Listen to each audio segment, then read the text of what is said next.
what do I do my day that helps me out?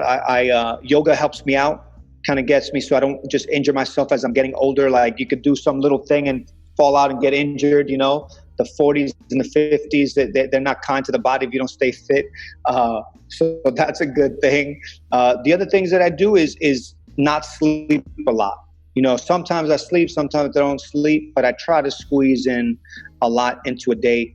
I try to make the most of my day, just because I don't want it to end. You know, I go to sleep sometimes begrudgingly, or I go to sleep and my mind is still very, very active and very so you know, minimal sleep, but you know, make sure that it's restful.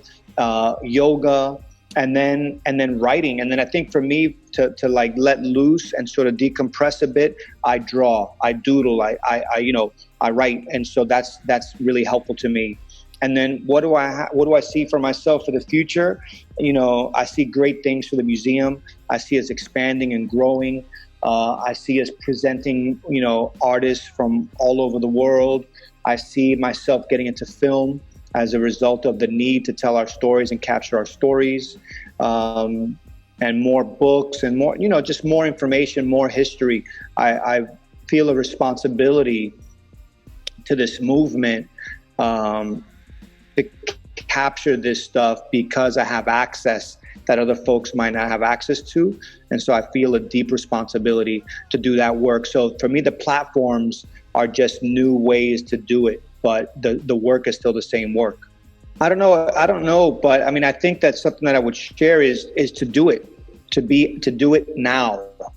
You know, I think that a lot of people, or many people, hesitate and they get in their head about stuff, and they end up convincing themselves out of their ideas or out of the possibilities, out of speaking up, out of creating something. And for me, I wish I would have been told maybe earlier to do it. Like anything that you could think of, you can actually do it.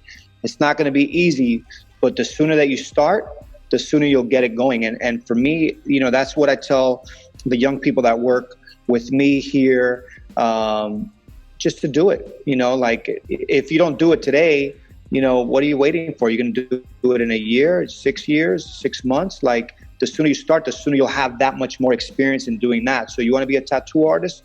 Go ahead, start figuring it out now.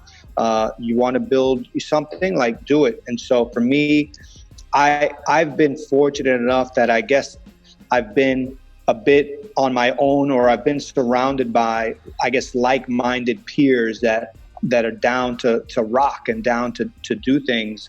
And I think that my experience isn't unique. I feel like there's, you know, that there's people out there. You have good people around you, and if you don't, maybe it's time to switch, you know, and surround yourself with good people that could, you know, motivate you and encourage you to do great things. Surround yourself with good people and do it. I think, you know, going from Stress to then launching Complex and working with Echo, I haven't looked back. I don't stop. I don't have time for that, because I feel like our time in this life is short.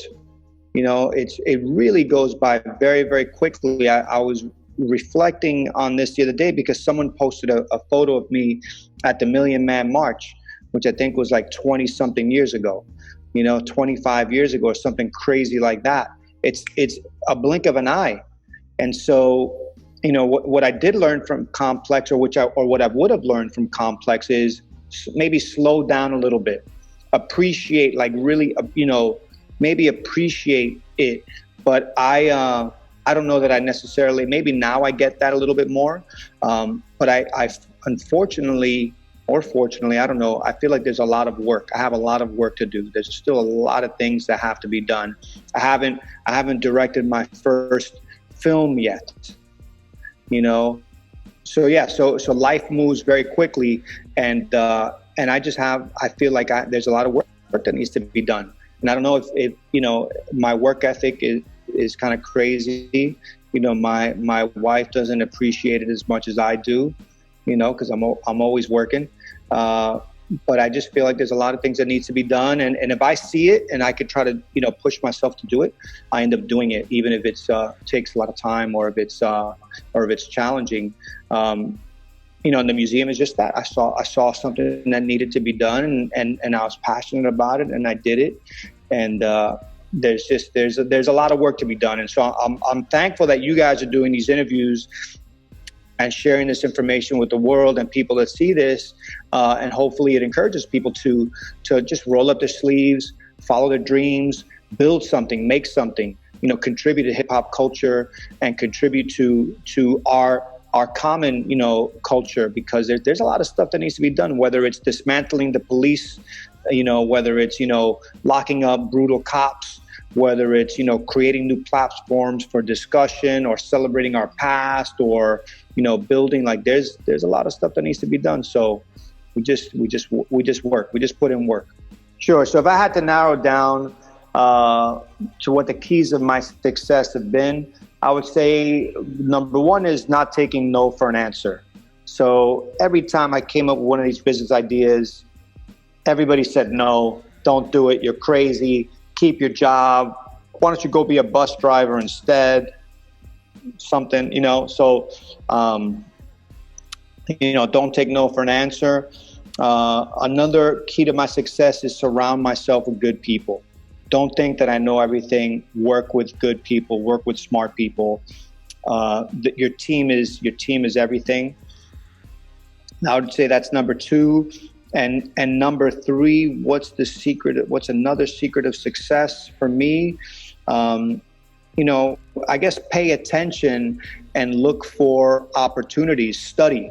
I would say study your competition, study the market, study the industry, make sure that what you're doing has a place, that there's a gap for you, that there's room for you, because you don't necessarily want to be redundant or be a copycat.